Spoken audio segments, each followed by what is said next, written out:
ain't got no home, I'm just a rambling round. I'm just a wandering worker, I roam from town to town. Police make it hard wherever I may go. I ain't got no home in this world anymore. My brothers and my sisters are scattered on this road. It's a hot, dusty road, a million feet of trod. Landlord raised my rent, locked in front of my door, and I ain't got no home in this world anymore. Right here in the White House.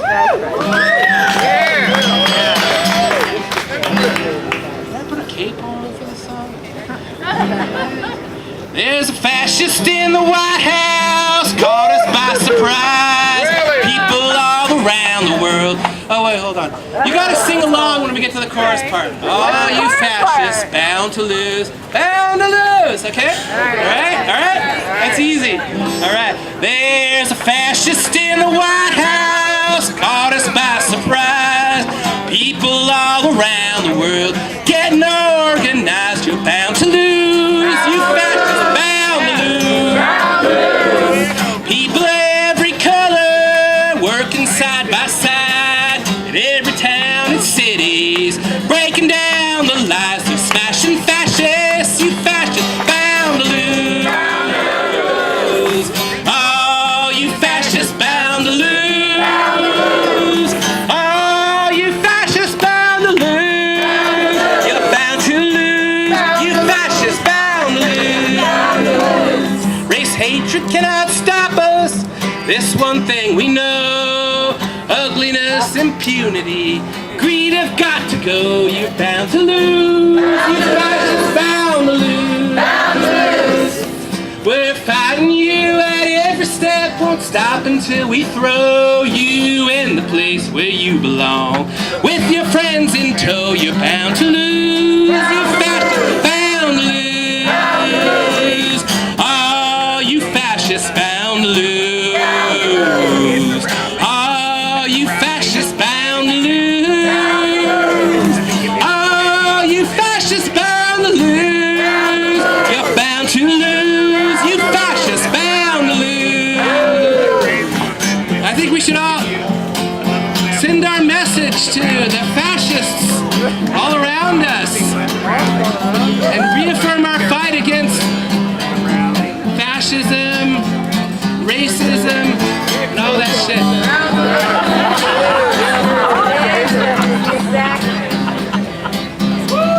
People come from everywhere, buses, trains, and bikes. That's free!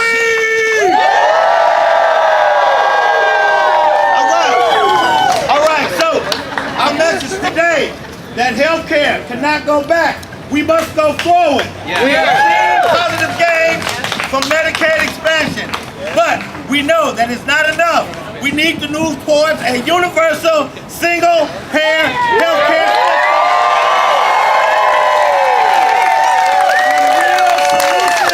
To finally achieve healthcare and housing and human rights for all. This is the United States of America.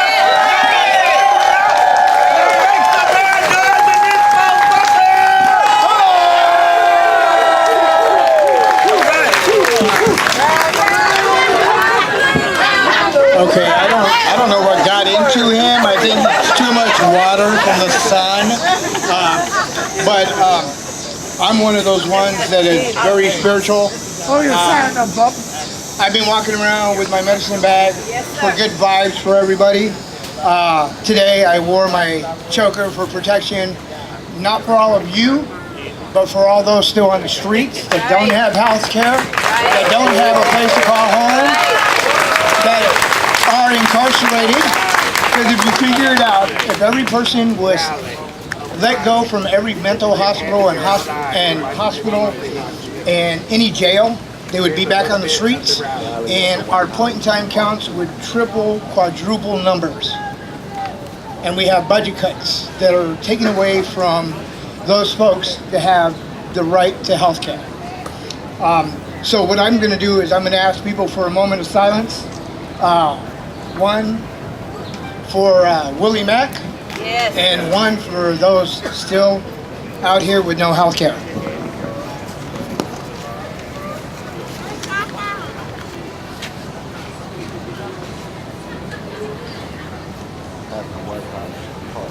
Tax. Yeah, you gotta talk too. Thank you very much for that. So we're gonna get on with our program here today.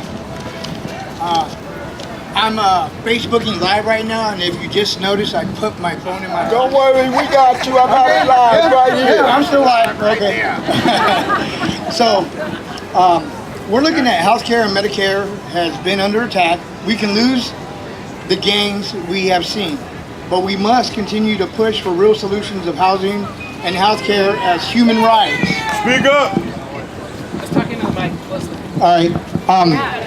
We also wanted to incorporate some of the summer solstice that was happening and all the work that everybody's been doing. Our health care centers are great at ending homelessness when they have the resources. With those resources and political will to enact supported policies, we can end homelessness and ensure quality health care for everyone. Everyone.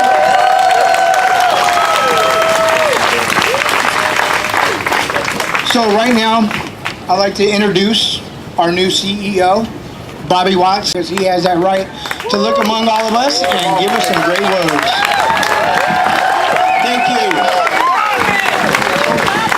I wish you could see what I can see from up here looking at all of you, because this is what democracy looks like. People from all over the country, from every race, from every economic background, different educational levels, all saying the same time, because of decisions made by their states, don't lose it.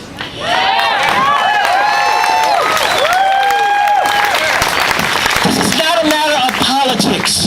This is a matter of human life. These are matters of life and death. We want to make sure that people who have housing, and we know it's not enough, but we want to make sure those who have it don't lose it.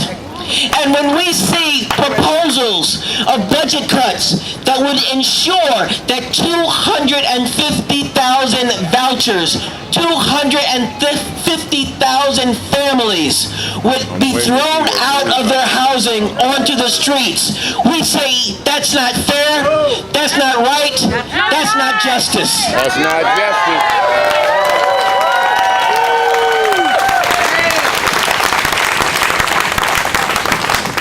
The founding documents of this country say that government exists to be at the consent of the governed. It exists to serve our needs, to ensure that human rights are advanced, that people have the right to life, liberty, and the pursuit of happiness. If we are taking away health care, if we are not providing health care when we have it in our means, if we are not providing housing when we have it in our means, then I don't consent to that. Do you? No! Power concedes nothing without a struggle. Right now, those in power are saying that they want to keep more for themselves. It's not a matter of party. It's not a matter of politics. This is a matter of human decency in a country as rich as ours. This is a matter of human rights.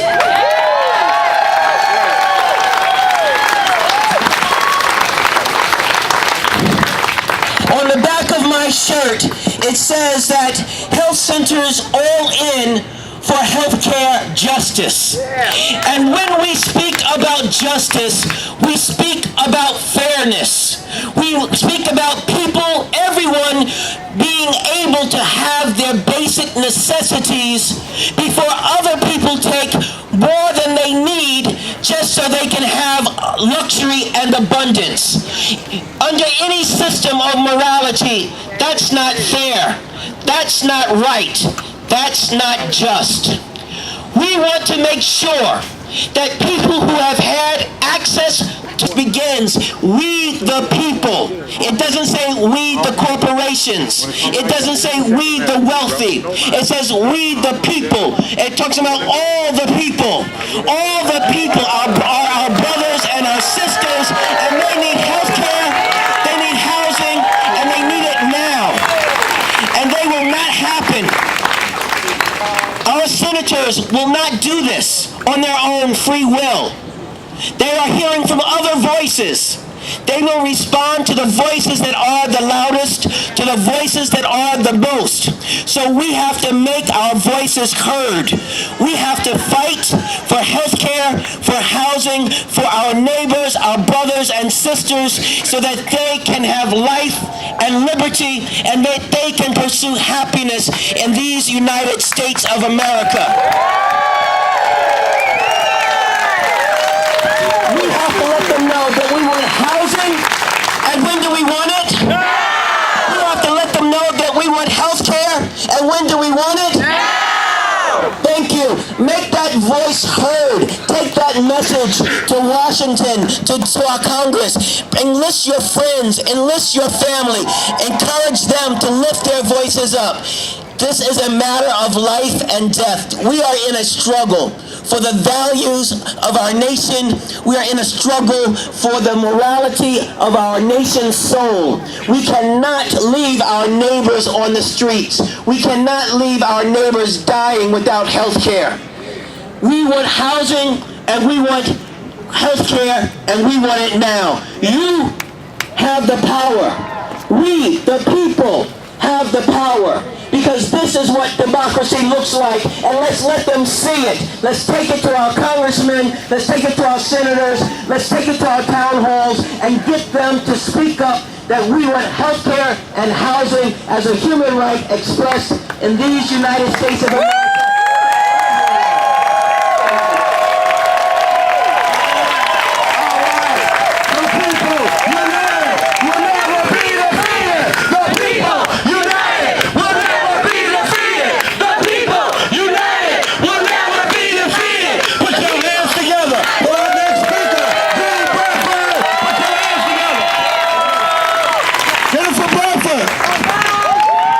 This is my first rally. So the National Healthcare for the Homeless Conference has given me fuel. I came as a first-time attendee, and I will leave as part of a family who is absolutely focused on fighting for social justice. We have been changing the conversation about the other. There's so many adjectives that we use to separate ourselves. There's the rich people, the poor people, the people addicted to substances, the people who are homeless. But at the end of the day, we are all people. We are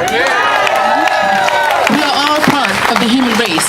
And as part of the human race, we all require basic necessities of food, shelter, adequate shelter, nurturance, social connections. And we deserve to have these things.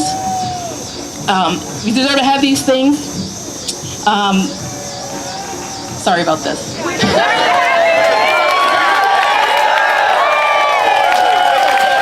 these things with respect and with dignity. Now, there's been times in my life when my voice hasn't been heard, when I've doubted my self-worth, and I've doubted the opportunities that I've been able to have. And then there's been special people in my life who told me, you know what, you're good enough, you're worth every opportunity that you have. And the reason why I say this is because we're living in uncertain times right now when the government is saying there's certain people who don't deserve health care. There's certain people who don't deserve homes. When we all know that health care is a human right. The homes is a human right. We have to engage our communities, our patients, everyone, to talk to our representatives, call, make a fuss, lift our voices. We have to be heard. So today, I'm using my voice and I demand to be heard. And as a physician, I'm using my privilege to make sure that I lend a voice to those people who don't have a voice, who don't have the opportunity to speak for themselves. And I choose to be proactive instead of reactive. Let's continue to fight. Thank you.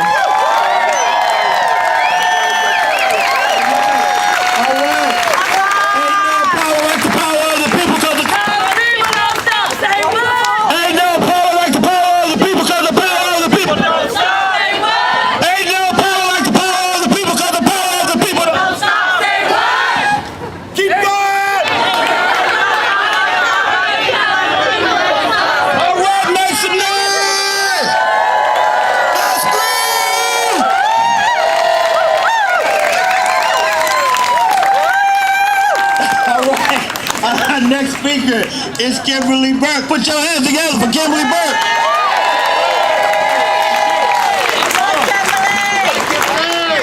Hi everybody, I'm Kimberly Burks. I'm from California. I know there's a lot of Californians here, so welcome everybody. This is my first year here. I'm a peer advocate, street warrior, and liaison for the community of the homeless in Hayward. Over a span of 148 months, I was homeless manager, and only 36 months housed with the lease. So I'm 50 years old, and when I was about 23, I was diagnosed with depression. I had an HMO, I was under medical care. Prozac, still do. Had to keep control of my mental health so I can take care of my family. I have a 26-year-old with Down syndrome. He's awesome. He would be totally into this rally.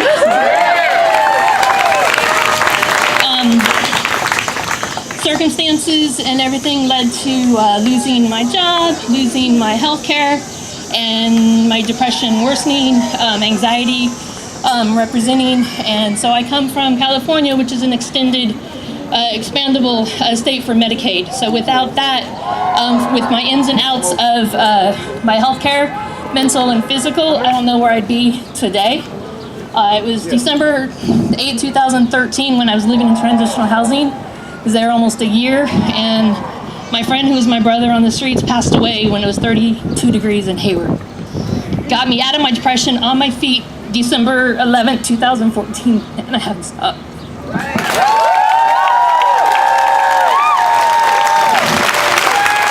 The Joe White movement. I became an advocate for the city of Hayward in 2014.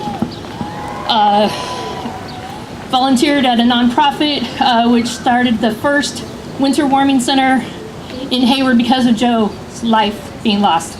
We have two of our greatest advocates there that said, this has got to change, F this, they're doing something about it. So on personal money for 2 years, it was open with 20 beds to house men and women over 18. And I volunteered those first 2 years. The last 2 years, I became the coordinator, and we raised it to 25 beds.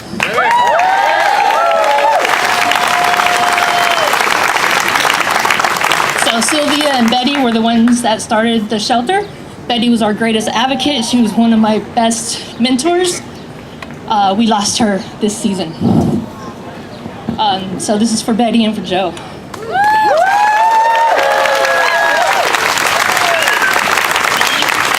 Nothing stopped Betty from going to city council and saying something's got to be done.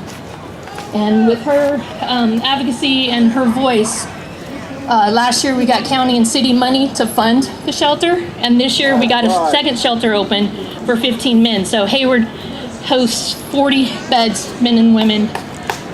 So we have a family shelter, we have a GD shelter, and we have women and children, but we don't have a single adult male. So we're doing the best we can.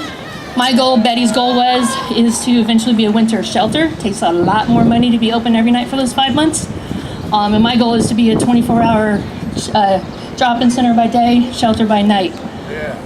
With my shelter clients and with Hayward having its first of its kind, exclusive to Hayward, original to California, a firehouse clinic ran by Tiburcio Vasquez. I was there for the groundbreaking in, I believe, 2000, I had the date somewhere, so 13 or 14.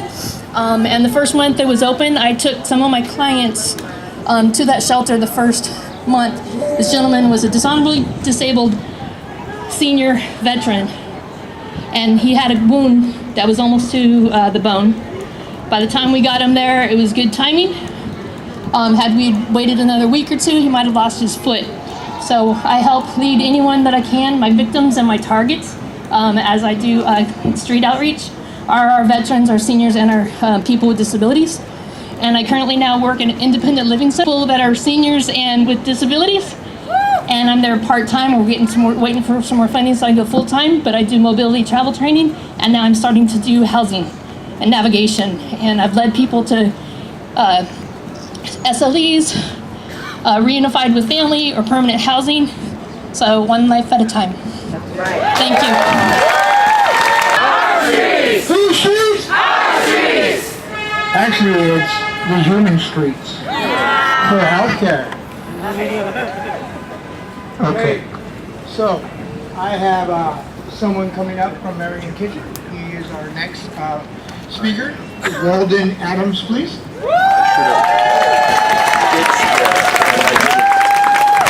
Hello, everybody, and I'm glad you're all here because I like to associate myself with the best people ever, because I couldn't be one of the best people. When I grew up, I wanted to be the best at anything I could do. I thought I was smart. I was trying to be healthy. I wanted to be like my dad. He had a wife and kids and did everything, but I ended up with asthma and mental health issues.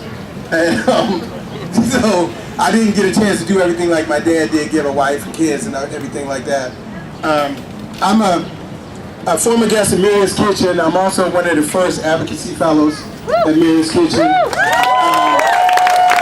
I'm on the Women Campaign Steering Committee, and now I'm working in outreach for a nonprofit, and I match people to vouchers and Medicaid and services. I do that myself now, you know. I'm even at the coordinated entry meeting. But before that, I'm gonna go back. I was born in Washington, D.C., walking distance from here. Like I said, I grew up with asthma and COPD and all that kind of stuff. And so I was always the slowest person running around the field and all that stuff. And I had breathing issues, mental health issues, all that kind of stuff. And things just got worse from there, you know. And so I was homeless from my 20s until my mid-40s. I lost fingers, had head injuries, my head split in front and the back, my face cut open, my ribs broken on my left side and my lung punctured, back surgery. I just recently had toe fusion surgeries, and I had cauliflower coming out my face. So by the time I got to Miriam's Kitchen, I was pretty much a mess. I went from HIV to AIDS, sometimes known as advanced HIV now. I had cauliflower stuff going on in my face. I was sick all the time. I was going to nursing homes, hospitals, psych wards. I spent a year in St. Elizabeth's Hospital and 3 months, 4 months. It's been like 6 years of my life in mental institutes. And then all of a sudden I met some people who introduced me to this thing. This card they hooked me up with, you know, and I don't know a whole lot about it. It's a Medicaid card, and I'm, you know, I have trouble remembering to put my shoes on, so I don't know a lot of issues and what I have and all that. I know it's Medicaid, and so I started going to this clinic. They introduced me to permanent supportive housing. I ended up getting housing.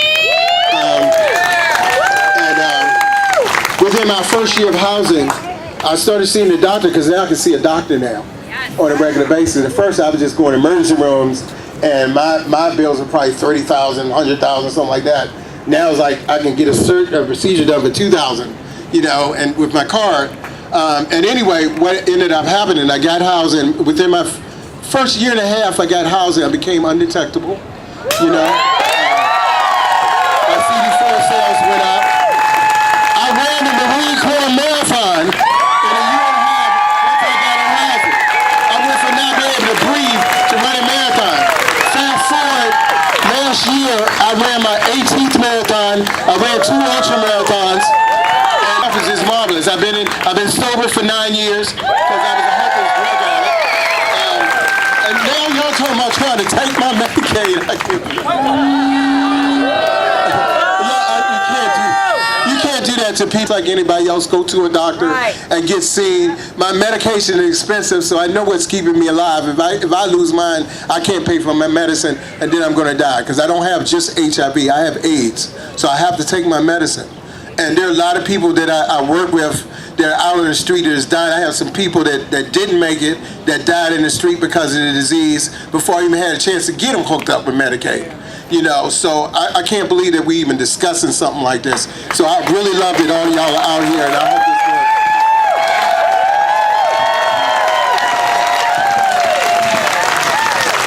So our next presenter is going to Medicaid non-expansion, none other than Brooks Ann McKinney. What's up, guys? I'm going to be real short because I'm about to pee my pants. But I'll just tell you right now, I'm from a non-expansion state, and I am a Southern belle that is pissed as hell. Which means that we went and had a Hill visit. I'm gonna be good. I'm gonna be good, Regina, I promise. I'm not gonna say any bad words. But, you know, we were promised that our senator was gonna stand up for what was right today. And he didn't. And because of that, I just feel like I'm sitting here and I'm in a state that does not believe that people deserve care if they make 100% the federally poverty level. And that's ridiculous. That says a lot.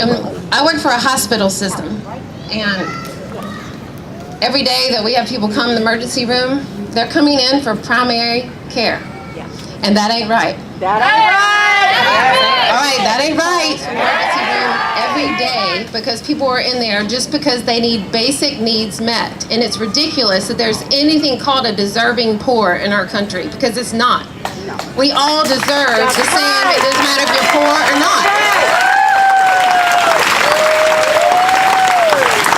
And I know I was very blessed growing up and all that, but at the same time, like, I'm almost just ashamed to be from North Carolina because we are allowing people to die on the streets every day. And it's because they can't get housing and they can't get health care, and it's ridiculous. So what I'm saying here today, if you are from a non-expansion state, you got to stand up and say it's not right. And you got to stand up and say that this is your family, this is your friends, this is your mom, dad, grandmother. We all are equal. That's right. And if you don't stand up and say anything, then you are the one that's causing it as well because you're not standing up for your fellow neighbor. That's right. So all I got to say today is that we have to join together. Every agency, every collaboration you can think of, we have to do it together. It can't be siloed anymore. No. Because silos just make it worse. You have to join together. Faith-based, not faith-based. Clinical, not clinical. Like, I'm sort of tired of all the labels because there's no way we'll ever end it if we keep having those silos. That's right. So when you leave here today, just know that we are here, the Healthcare for the Homeless Council. Look us up, NHCHC.org. Is that right? And we will help you in joining the fight, but we have to do it together. And I love you guys, and just know that every day when I get up, it's because I know that we all are in this together, but we all deserve the right to have health care and housing. That's right.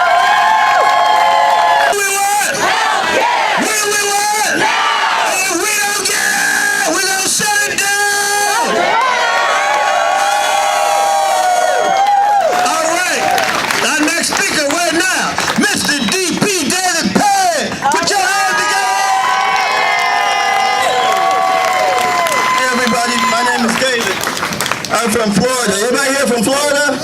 Everybody, I know a couple of guys here in Sunshine State. And I'm going to shine a little light on what's really going on in Florida on the healthcare scene, okay? Are you with me? I'm going to shine a little bit of light.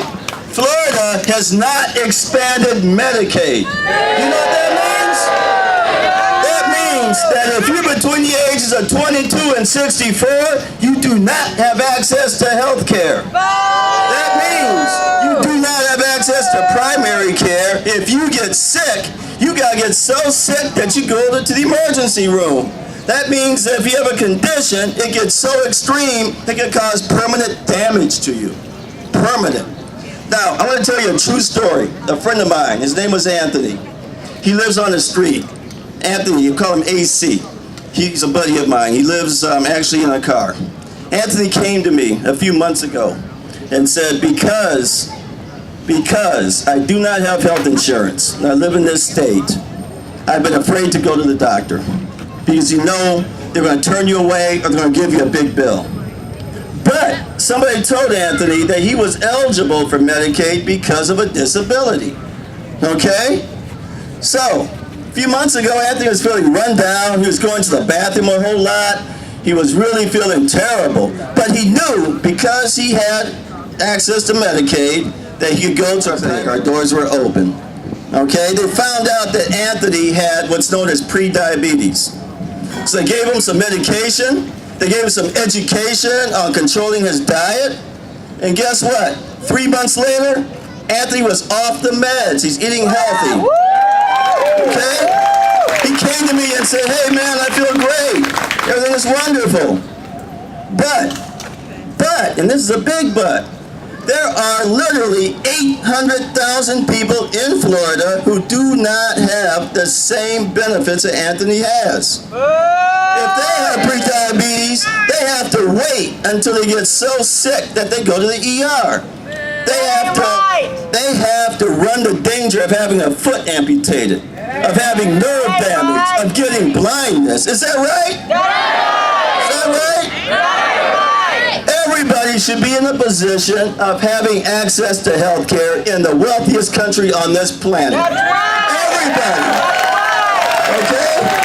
No one should be special. Healthcare should not be a commodity. Healthcare should not be something that you buy. Okay? Everybody should have healthcare. So what do we want? Healthcare! And when do we want it? Now! What do we want? Healthcare! And when do we want it? Now! Thank you. I hope you don't have to either.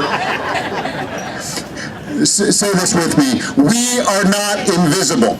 We are not invisible. We are not invisible. We are not invisible. About a year ago, a woman that Barbara and I know as Miss Zena moved into her own housing after living for about 4 years on the front porch of Healthcare for the Homeless in Baltimore City. Wow. She moved into her own housing. And several months later, she did what any of us would do when we have a monumental event and move into a new place. She threw herself a housewarming party. She asked her caseworker where she could get those little invitations, and she hand-filled them out and gave them out to about 50 people, all of whom came from 4 different organizations that had helped her. Miss Zena threw a housewarming party. I remember walking up the steps, arriving a little early before the crowds came, and I walked in, and Miss Zena is sitting in her favorite chair, holding court. And I walked up to her and I gave her a hug and I said, Miss Zena, how you feeling? And here's what she said to me. She said, Kevin, I am not invisible. Isn't that striking that when we talk about visible homelessness, people out on the streets in public places, we talk about it as visible homelessness. But when she was out there for 4 years, she and so many like her felt invisible. She moved into her own place. Kevin, I feel visible again. I am not invisible. We are not invisible. We are not invisible. But it's very fitting that we are having this gathering today in Lafayette Square. For when our nation began divesting in affordable housing in the late 70s, it was in this square in Washington, D.C., like so many squares in so many places throughout the country, that people started showing up and camping and hanging out. Why? Because they had no other place to go. It was in this square that advocacy began happening right across the street from the White House in this richest nation in the history of history. And people turned to the White House and said collectively, we are not invisible. Do that with me. We are not invisible. And it was that action and advocacy here and all over the country that began to create change. And in fact, created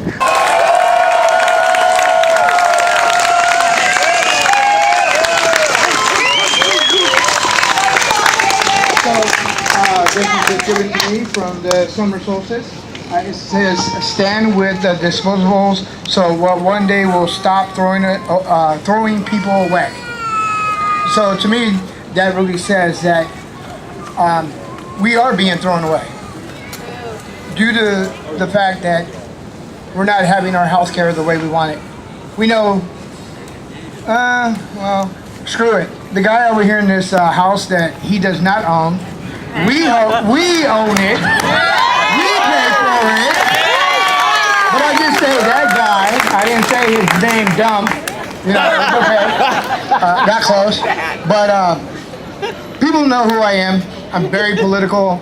I'm on the ground. I'm at ground zero.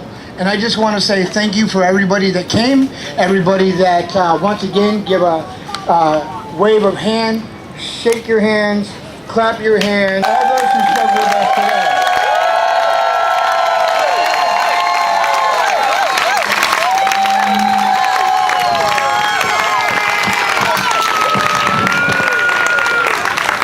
Maoto icha okokoi sinoma achi.